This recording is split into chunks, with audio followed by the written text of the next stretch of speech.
Мы стоим у стенда, посвященного одному из замечательных журналов нашей страны. Это журнал «Мысль». Сегодня общественность республики отмечает 105-летие. Журнал претерпел многие изменения за всю свою историю, переименовывалось 8 раз. И вот современное название «Мысль» носит с 1992 года. А до этого он носил другие наименования: «Партийная жизнь Казахстана», «Коммунист Казахстана», «Большевик Казахстана». Первый журнал он назывался «Известия обкома РКПБ». Потом в Оренбург как столица они решили добавить Оренбург, и он одновременно был органом Кировкома и Оренбургского губернского комитета РКПБ. В 1925 году Сакен Сейфуллин предложил вместе Киргизской республики казахскую. И вот потом не Кировком, а Казахком, вот этот журнал органом стал. Конец 20-х годов было решено журнал издавать в Ташкенте. И назывался журнал «За партию». А потом «Большевик Казахстана». И он долгие годы, до 1952 года, выходил как «Большевик Казахстана». Вот эта история. Теперь о людях, которые вот создавали этот журнал. Из известных журналистов, вот сегодня вспоминали, вот предыдущего редактора Сида Ахметов Коттакадам, вот перед ним Калмырзаев был, Абдешев, нет, Боярский, Федоров и так далее. Ну, там не только казахи были, русские по национальности, поскольку журнал на русском языке. Этих людей сегодня нет, но они оставили незримый, хороший след в истории отечественной журналистики. Сегодня мы отмечаем 105-ю годовщину со дня рождения журнала «Мысль». В этом журнале очень много известных журналистов, редакторов, очень много талантливых авторов, которые постоянно публикуются в этом журнале.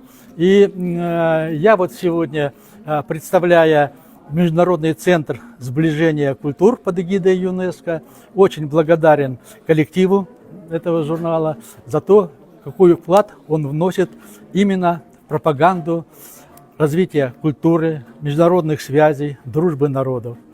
Я сегодня пришел, Алжас Омарович не смог, я с ним, он у нас и президент движения, он у нас и генеральный директор, как бы, и член редакционной коллегии. И он передал журналу основную мысль.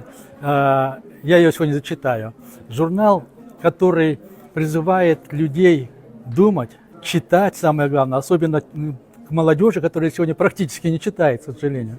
Поэтому этот призыв, чтобы журнал продолжал вносить вклад большой в развитие, чтобы казахстанская молодежь стала читающей молодежью, как это было в прошлом веке. Поэтому мы все желаем журналу новых успехов, желаем хороших авторов, хороших материалов. Мысль журналдың орны біздің қоғамда өте маңызды орын алып жатыр. Бұл журналға кілең білімі бар, ғылымда, өмірде бір жетістікке жеткен адамдар өз пікірін айтып жатады. Өмірде болған уақиғаларды сынап айтады, аналитика дейді. Сондай адамдар өте көп. Олардың ішінде мысалы тарихшы да бар, филолог да бар, тілтанушы да бар, агроном да бар, инженер да бар дегендей.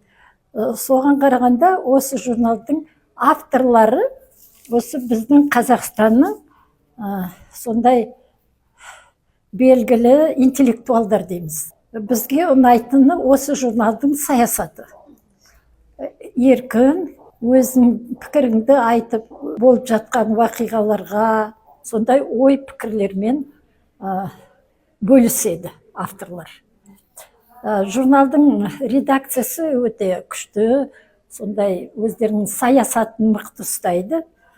Алдында бір мақсат қойған, сіздерге, журналистерге тек қана жақсылық тілеймін. Сіздердің жұмысыңыз онша оңай емес дегендей, денсаулық тілеймін. Қойған мақсаттарыңыздардың бәрі орындалсын. Мысль журналы еліміздің ақпараттық кеңістігіндегі өзіндік орны бар, үлкен тарихы бар басылым болып табылады. Осы журналда әуелі жекелеген материалдар шығарып келсем, кейін осы журналда бір тақырыпқа арналған сериал материалдар жазуды қолға алдым. Сөйтіп бір 2 жылдай материалдар шығарып, сол материалдарды жеке кітап шығардым. Енді бұл журналдың алқа мүшелерін қарап отырсаңыздар, соның ішінде польшалық Тадеуш Валлас деген профессор бар. Бұл Познан университетінің профессоры. Енді мен деп айта беруге тура келетін шығар.